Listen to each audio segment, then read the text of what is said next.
Hi there, it's Tiffany from Daisy Farm Crafts, and today I'm going to show you our newborn hat tutorial. We're going to just call it the Baby T Hat because I'm finally going to be a grandma and have my first little grandson. And so Annie has been making a little blanket for him, and I told her that I'd love to make a matching hat. So this hat will be for Annie. And this is for a tiny little baby. We don't know his name, but my son's name is Tanner, so we're just calling the baby because we know it's a boy, Baby T. So anyway, this is made with Caron Simply Soft. And the first part, I'm using a size G hook, a 4mm. I'm using that for the brim. I like to make the brim a little bit tighter so we can get pretty good stretch out of it, but not too much. I don't like too much holes. And then I switch to an H 5mm hook for this mesh stitch. You just need to know a single crochet stitch and a chain stitch. So pretty beginner friendly. All right, let's get started with our Caron Simply Soft in white. So for the baby hat, start with 7 chains. And if you're going to make the adult size hat, I would start with 9 chains. That's really the only difference in the pattern. 2, 3, 4, 5, 6, whoops. So I'm going to do the baby hat size. There we go, here's 7. And essentially what you do is let's work 1 row of single crochet into each chain,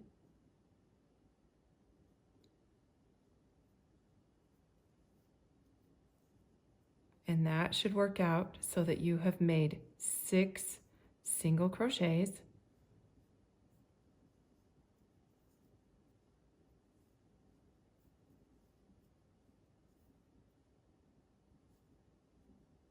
You'll always chain 1 and turn your work. And now on this first single crochet of the row, I'm working into the very first stitch. I like to work under both of the loops. And then I will work the next 4 stitches into the back loop. This is a back loop single crochet.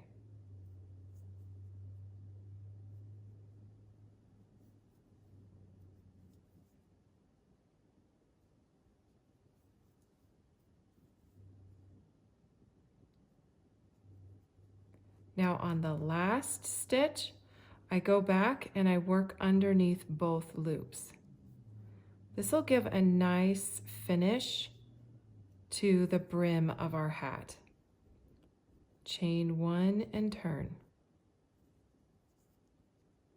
So underneath the first 2 loops on the first stitch, I'm going to work into the back loop for the next 4 stitches. And on that last one, I'll work underneath both loops, just using single crochet. So for the baby hat size, you will just make this brim until it's about 12 inches around. An average baby size head is 14 inches circumference. So we like to make the hats about 2 inches short of that measurement. And so on the adult size hat, Annie's head circumference was 22 inches. So the adult, I made 20 inches. So you'll just work this ribbing really to the size that you need.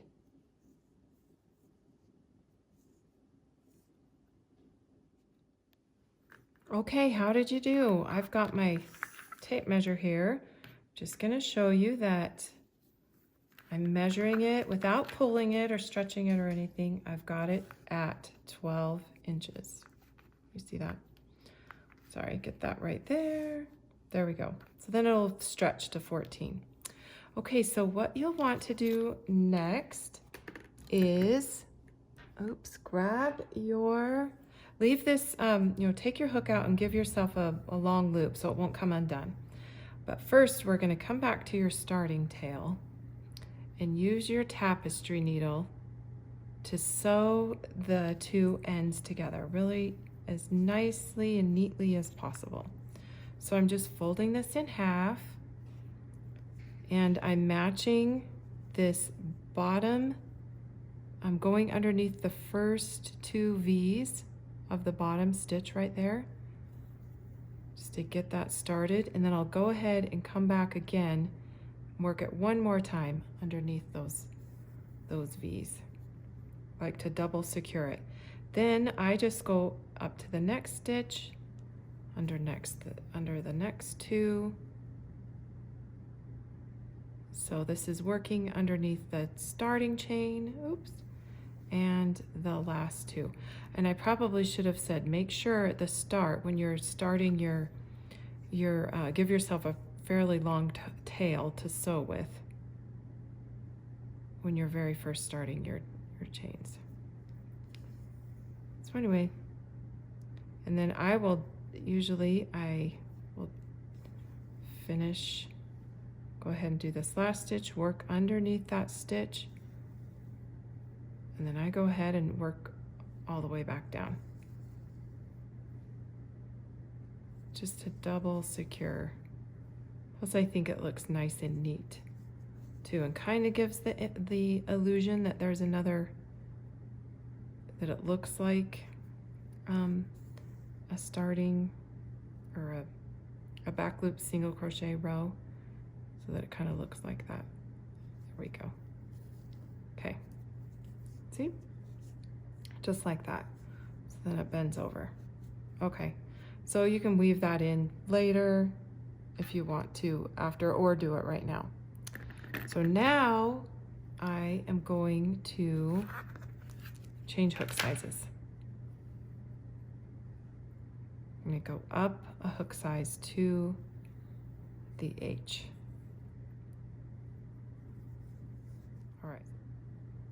All right, so what you want to do is turn your work so that you are working into the bottom of the starting row right there that we made, that first row of single crochets, and work one single crochet. Now this will be fairly easy to see. You can see these bigger holes, and in those holes all the way around, work 2 single crochets. So we had 1 in the first row, but we're going to work 2 per a row. So then we skip this row and work into the next one. That way we have a clear spot of where to work the single crochets, and it will look a lot nicer on your hat. So if you can tell, I'm skipping this row and I'm working into this, and there's kind of a larger hole that helps me see where to insert my hook. Right there. Okay, so just work 2 in each one of those all the way around, and I'll meet you at the end of the round.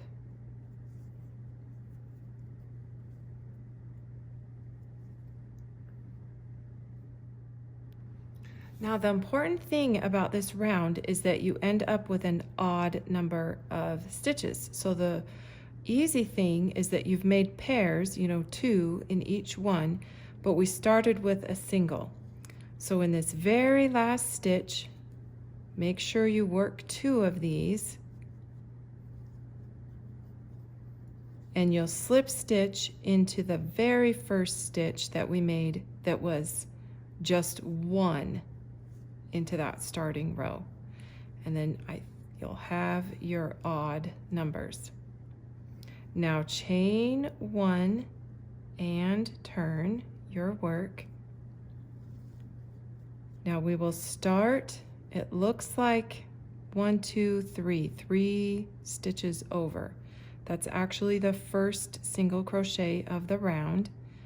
These are our slip stitch in our chain 1. So work a single crochet into that stitch, then chain 1, then skip the next stitch and work into the next. This is the base of our mesh stitch. Chain 1, skip 1, work into the next.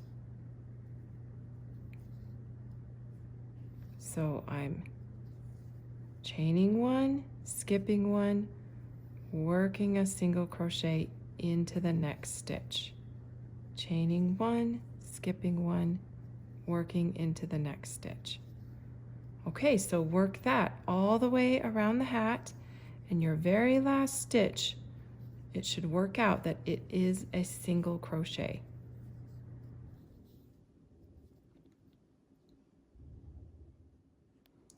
Okay, I'm back to the very end, and how I know it's kind of my last stitch to work into is that I can always see part of this post in that last stitch, and that's kind of the indicator that I look at, that I know that's my last. So then this is, I've chained over, I've made a chain, and I'm skipping that stitch, and I'm working 1 single crochet into that last stitch like that. Now we're going to do a color change. I think I'll add in, at first, I'm going to add in this persimmon color. And how you change colors is on the slip stitch.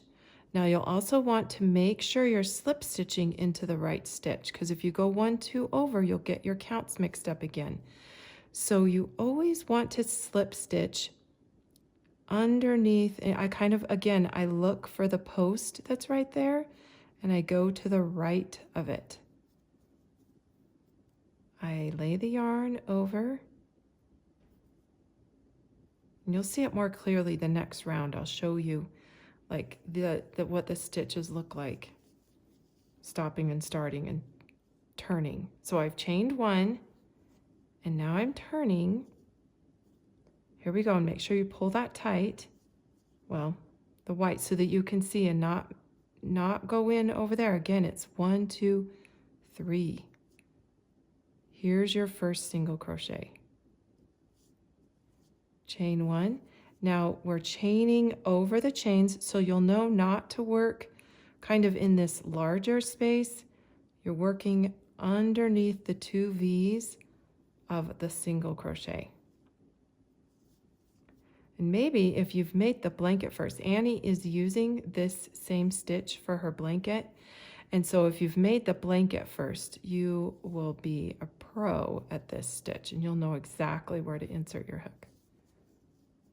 So I'm working single crochets into the top of single crochets and chaining 1, and that chain kind of goes across the chain, just like so.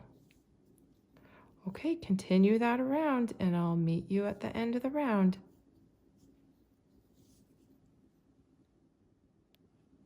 Now on this round, it's a little bit easier to see where the last single crochet goes, because that orange, it's like pointing right to you.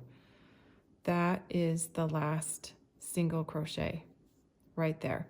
Now don't accidentally chain 1, we just stop on a single crochet. Begin and end each round with a single crochet. Here's my stitch I want to join, slip stitch with, like that.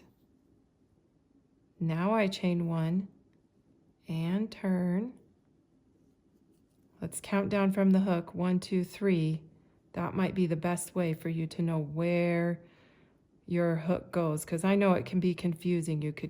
They look so much the same. I guess maybe look for the stitch down there. That helps. But in order to keep the round even and stacked on top of each other, we've got to find that first stitch. It's really important. Okay, you are off and running. However, this little baby hat, you just need 5 inches, and You know, Annie kept the stripes really randomly. She kept it to 20 rows, but you can use those 4 colors in any sequence that you would like. And that about worked out the same for this hat, I believe. Let's see. So obviously on this one, I did a little bit more of the white.